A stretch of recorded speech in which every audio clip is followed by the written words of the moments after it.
Om Swastiastu. Selamat pagi Pak Arsen yang saya hormati. Di sini saya dan teman kelompok saya akan menjelaskan dan memaparkan materi tentang LKS bab 1, yang dimana LKS bab 1 ini menjelaskan tentang pertunjukan seni tari. Jadi di sini saya akan menjelaskan pertunjukan terlebih dahulu. Jadi pertunjukan adalah suatu pertunjukan karya seseorang yang ditonton oleh orang banyak, dan tujuan dari pertunjukan ini untuk mendapatkan suatu apresiasi dan juga pujian.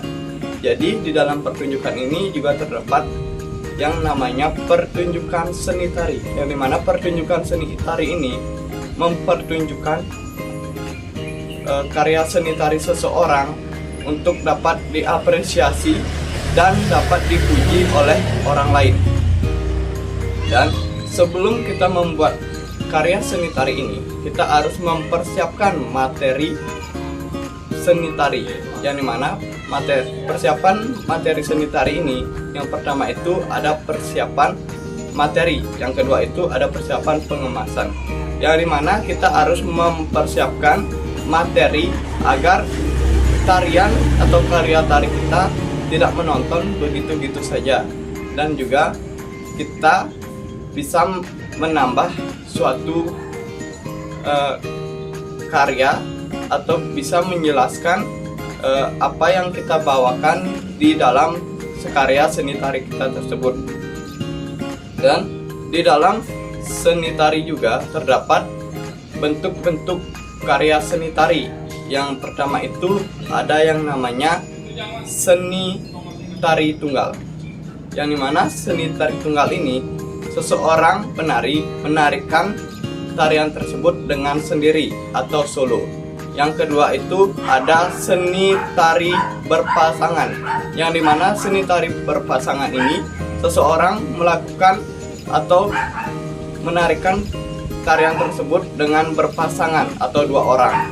Yang ketiga itu ada seni tari berkelompok, yang dimana seni tari berkelompok ini seseorang menari dengan beberapa orang, bisa 5-10 orang.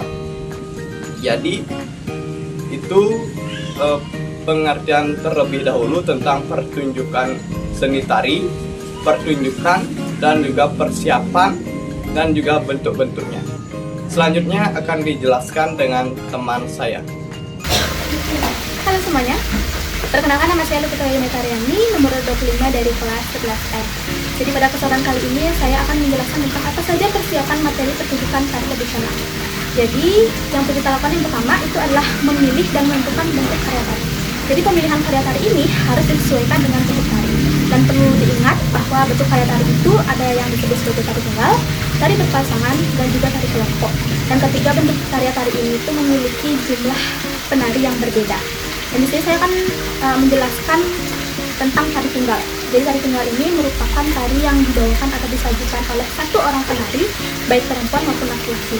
Dan dalam tari tunggal itu ada 3 jenis. Yang pertama itu tari tunggal putri, yang kedua itu tari tunggal putra karakter halus, dan yang ketiga itu tari tunggal putra karakter gagah. Jadi saya akan menjelaskan satu persatu. Jadi yang pertama itu tari tunggal putri. Tari tunggal putri ini memiliki 3 contoh. Yang pertama itu adalah tari bahasa kembang, yang kedua itu ada tari Kancerledo atau tari gong, yang ketiga itu ada tari Dewi Anjasmara.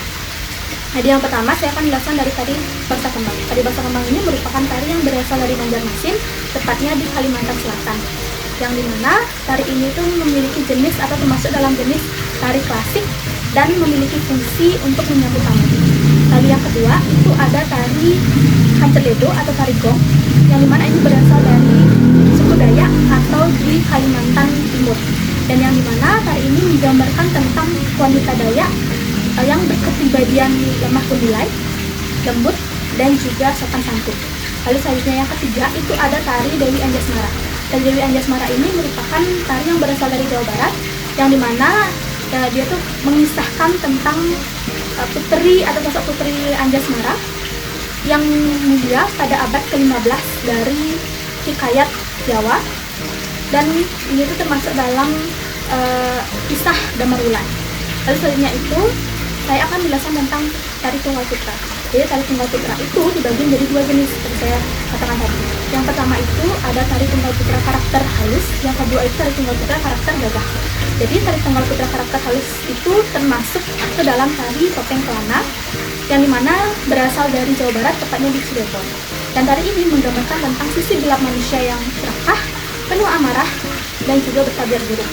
Dan tari ini menjadi simbol bagaimana manusia menghadapi kepribadian yang buruk tersebut. Lalu selanjutnya yang kedua itu termasuk dalam jenis tari tunggal putra karakter gagah. Dan ini yang termasuk ke dalam jenis tari ini merupakan tari baris yang berasal dari Bali. Dan tari ini menggambarkan tentang ketangguhan prajurit yang sedang bersiap menuju ke medan perang. Jadi itu saja materi yang bisa saya sampaikan pada kesempatan kali ini. Untuk materi saya akan disampaikan oleh rekan saya pada video selanjutnya. Terima kasih. Jadi di sini saya ikuti ujian cerita pertama nomor absen 4. Saya akan jelaskan tari berpasangan dan tari kelompok. Tari berpasangan itulah tari yang disajikan oleh dua orang penari sejenis atau bisa juga berlawanan jenis dengan adanya interaksi antar penari tersebut. Nah, ini juga terbagi menjadi dua jenis utama, yaitu jenis wireng, di mana jenis wireng ini berasal dari kata wira yang artinya perwira dan aeng yang artinya unggul.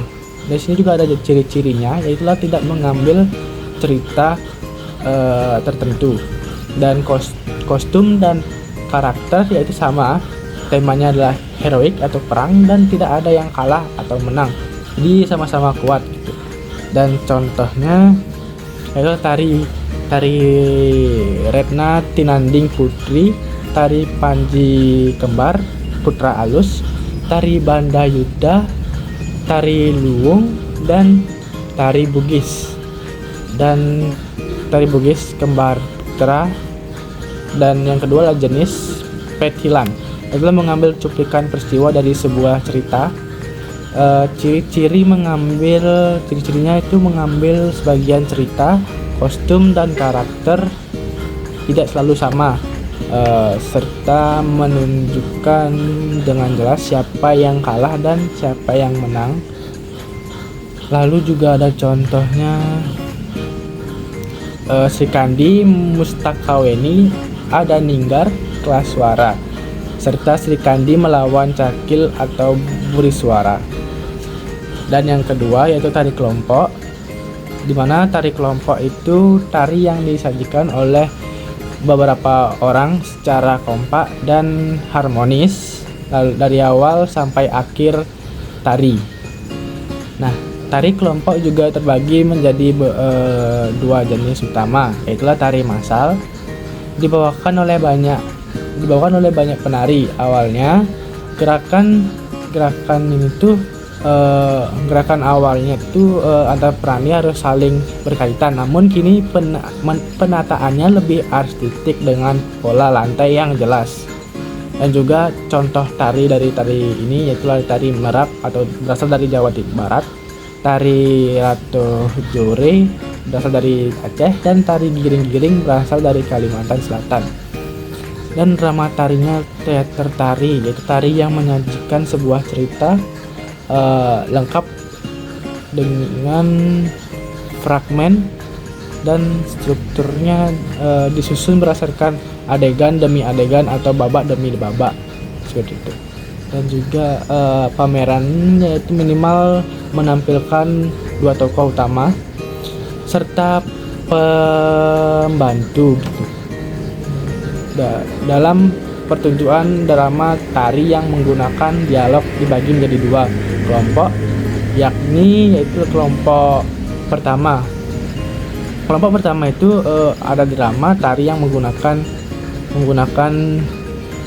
dialog diucapkan langsung oleh pelaku dan penarinya tanpa topeng. Dan juga kelompok kedua, drama tari dialognya diucapkan langsung oleh si dalang tersebut dan penarinya bertopeng. Contohnya seperti wayang dari Jawa Tengah, Langendrian dari Yogyakarta, dan Randai dan Makyong dari Sumatera. Drama tari tanpa dialog atau sendera tari, drama tari yang murni menggunakan gerak tanpa ucapan. Contohnya seperti sendera tari Ramayana di Yogyakarta. Jadi itu saja yang bisa saya sampaikan mengenai materi tari berpasangan dan tari kelompok. Jadi saya ucapkan terima kasih Om Sandi Om. Pertunjukan seni tari memerlukan persiapan matang yang meliputi penyusunan materi dan pengemasan pertunjukan agar tidak monoton dan sesuai dengan jalannya cerita. Bentuk karya tari yang pertama ada tari tunggal, yang kedua ada tari berpasangan, dan yang ketiga ada tari kelompok. Faktor persiapan pertunjukan yang pertama ada tujuan, yang kedua ada kepentingan, yang ketiga ada penggagas, dan yang terakhir ada pengguna. Ya, sekian. Om Swastiastu. Perkenalkan, nama saya Putu Lanang Sadu Darmawan dari kelas 11L, absen 35. Yang pertama ada menentukan tema. Tema adalah jiwa yang mengatur alur dan juga tujuan suatu kegiatan. Yang kedua ada menentukan judul. Judul adalah gambaran dari suatu pertunjukan ataupun tari. Judul harus bersifat singkat, jelas, dan juga menarik perhatian. Yang ketiga ada menentukan jumlah penari. Dalam menentukan jumlah penari, kita harus menyesuaikan dengan konsep seperti dari tunggal, duet, ataupun kelompok. Kita juga harus menyesuaikan dengan luas panggung. Yang keempat ada eksplorasi dan improvisasi gerak. Kita mencari ragam gerak dan mengembangkannya melalui imajinasi dan spontanitas. Yang kelima ada menyusun gerak tari. Dalam menyusun gerak tari, kita merangkai hasil eksplorasi kita menjadi satu kesatuan. Yang keenam ada menentukan tempo. Dalam mengatur tempo, kita menentukan formasi tempat, dan juga perpindahan penari agar tarian terlihat lebih jelas dan juga lebih menarik. Yang ketujuh ada menentukan konsep musik. Dalam menentukan konsep musik, musik itu berfungsi sebagai pengatur tempo dan juga mengatur suasana dalam pertunjukan. Musik bisa berupa iringan internal dari tubuh penari ataupun iringan eksternal dari alat musik ataupun rekaman suara. Sekian dari saya aturkan. Terima kasih banyak. Om Santi Santi Santi Om. Persiapan pengelaran tari tradisi. Jadi persiapan yang sangat matang itu sangat diperlukan dalam pengelaran tari tradisi agar pertunjukan berjalan lancar. Persiapannya meliputi materi. Jadi materi itu adalah proses penyeleksian dan penyusunan rangkaian acara agar acara pertunjukan tidak monoton dan memiliki dinamika yang lebih menarik. Kemudian yang kedua ada penari. Penari adalah unsur utama dalam tari. Jadi penyeleksian penari ini ditentukan dari skill, yaitu kemampuan melakukan gerakan dan juga proporsi tubuh yang ideal agar meningkatkan estetika tarian. Selanjutnya yang ketiga ada busana dan kostum. Ini digunakan untuk mempertegas karakter dan simbolisme untuk penari. Contohnya seperti penggunaan warna dalam tarian seperti warna biru yang berarti ketenangan. Perkenalkan, nama saya David Rizky Ramadan, nomor absen 3. Materi pertama yang akan saya sampaikan adalah materi bentuk iringan. Bentuk iringan yang akan mengiringi sajian tarian harus dipilih secara baik. Ada dua jenis iringan tarian. Yang pertama iringan hidup. Iringan yang memiliki gairah karena adanya koordinasi antara penari dengan pemain alat musik saat tampil. Kedua, iringan musik. Iringannya praktis dan murah, namun kurangnya suasana hidup karena gerakan tari harus disesuaikan dengan musik yang kaku. Lalu, hal-hal yang harus diperhatikan saat memilih iringan harus disesuaikan dengan penari tema atau judul. Lalu kemampuan berkreasi penari. Yang keempat, iringan harus disesuaikan dengan media musik yang tersedia dan dimainkan selaras dengan tarian. Materi selanjutnya adalah jadwal latihan. Untuk latihan ada dua, latihan motor dan latihan resit. Latihan yang dilakukan terakhir yang bertujuan untuk mematangkan hafalan dan gerakan penari. Materi yang terakhir adalah pembentukan panitia. Panitia adalah kelompok yang mengelola pelaksanaan acara tari. Panitia ada dua, panitia pengarah dan panitia pelaksana. Untuk bentuknya ada yang pertama, staf produksi yang terdiri dari ketua panitia, sekretaris, bendahara, publikasi, pemasaran, dan koordinator latihan. Untuk seksinya ada seksi keamanan, seksi konsumsi, seksi protokol, dan seksi peralatan. Lalu ada staf artistik yang terdiri dari stage manager, stage crew, lalu ada penata rias, penata busana, penata lampu, penata rias, penata iringan, penata tari, dan penata artistik. Itu semua dari saya. Perkenalkan, nama saya Lucida Dewi, nomor absen 26. Jadi selanjutnya ada tempat atau gedung pertunjukan di mana harus ada area menari dan area untuk beberapa penonton. Dan ada 3 jenis panggung.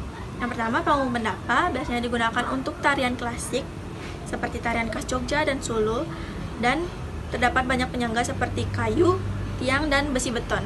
Dan yang kedua ada proscenium, di mana biasanya digunakan untuk menampilkan pertunjukan dalam bentuk lengkung atau seperti bingkai dan hanya bisa dilihat dari depan. Dan yang ketiga ada panggung arena, di mana penonton duduk mengelilingi panggung. Dan ada pun 3 jenis bentuknya. Dan yang pertama yaitu bentuk tapal kuda, di mana penonton duduk mengelilingi panggung yang berada di tengah-tengah, di pusatnya. Dan yang kedua yaitu bentuk U, di mana panggung berada di ujung depan dan penonton duduk berbentuk U. Dan yang terakhir ada bentuk melingkar, di mana panggung dan bangku penonton diposisikan melingkar dan bisa dilihat dari segala sisi. Dan yang terakhir ada durasi atau waktu pertunjukan. Durasi atau waktu pertunjukan harus dibatasi dikarenakan jika terlalu lama atau banyak pengulangan akan bisa membuat penonton cepat merasa bosan. Sekian dari saya, terima kasih. Perkenalkan, nama saya Dewa Yupuja Narayani, nomor absen 4. Saya akan menjelaskan 3 materi: penonton, susunan acara, dan pengertian evaluasi. Jadi yang materi pertama adalah penonton sebagai apresiator. Tugas mereka melakukan apresiasi, yang dimana ini melibatkan proses melihat, mendengar, dan menghargai suatu tarian. Jadi yang kedua adalah susunan acara. Susunan acara ada pada sebuah tari dirancang untuk menghindari ketidakantusias penonton pada keseluruhan pertunjukan. Misalnya materi pertama itu sungguh dinamis, tetapi yang ketiga dan kedua itu menunjukkan tarian yang sama sehingga penonton keluar sebelum pertunjukan selesai. Jadi ada 2 struktur umum yang biasanya digunakan.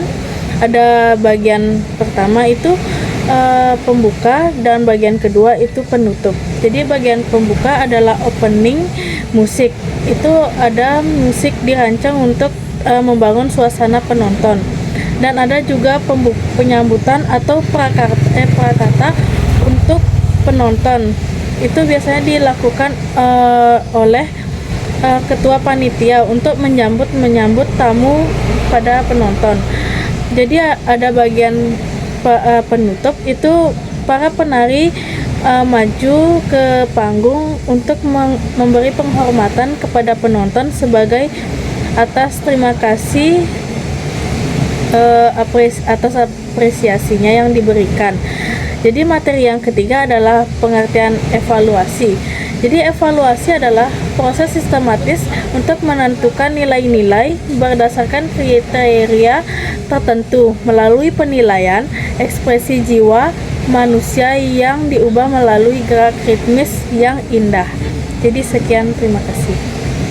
Jadi di sini saya akan menjelaskan materi mengenai pagelaran tari. Jadi pagelaran tari adalah kegiatan menunjukkan seni tari kepada penonton dengan tujuan memberikan hiburan dan menyampaikan pesan. Lalu ada pun jenis-jenisnya, yaitu jenisnya seni rupa, seni tari, dan seni musik. Lalu ada teknik dan prosedurnya. Yang pertama, tekniknya yaitu menentukan tata rias, tata panggung, dan tata penampilan. Lalu ada prosedurnya. Prosedur yang pertama menentukan persiapan, penampilan, pelaksanaan, dan evaluasi. Om Swastiastu. Perkenalkan, nama saya Madari Suswadani. Saya nomor absen 27. Di sini saya mendapatkan materi tentang unsur pendukung tari dan juga pertunjukan tari tradisi. Unsur pendukung tari. Seni tari bersifat kompleks dan tidak bisa berdiri dengan dirinya sendiri. Dan juga ada pun unsur estetika seni tari, yaitu tema, gerak, musik, iringan, lampu, pola lantai, dan tempat. Dan juga kita bisa berkolaborasi dengan cabang lain seni tari, yaitu rupa, musik, dan teater. Pertunjukan tari tradisi. Sebuah pertunjukan akan sukses ketika kita belajar dengan sungguh-sungguh dan juga lebih matang dan kita lebih percaya diri.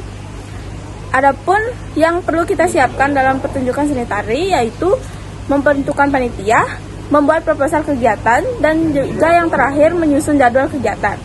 Terima kasih. Om Santi. Om Swastiastu. Perkenalkan, nama saya Iko Mangdevan Abdimas Jaya, biasa dipanggil Depan. Jadi saya mendapatkan materi persiapan pertunjukan seni tari tradisi, yang dimana yang pertama itu ada pembentukan panitia. Jadi pembentukan panitia itu terbagi menjadi dua kelompok utama, yang dimana ada steering komite dan organizing komite. Yang steering komite itu adalah menjadi penasihat dan pemberi arahan, dan organizing komite itu adalah menjadi pelaksana teknis di lapangan yang terdiri dari dua, tim produksi dan tim artistik. Dan tim produksi ini mengelola operasional atau logistik. Yang tim artistik ini adalah fokus pada karya seni dan temanya itu. Yang kedua ada pembuatan proposal. Pembuatan proposal ini ada tiga. Yang pertama, dokumen rencana kegiatan yang berisi nama, latar belakang, dan dasar pemikiran. Nah, yang kedua itu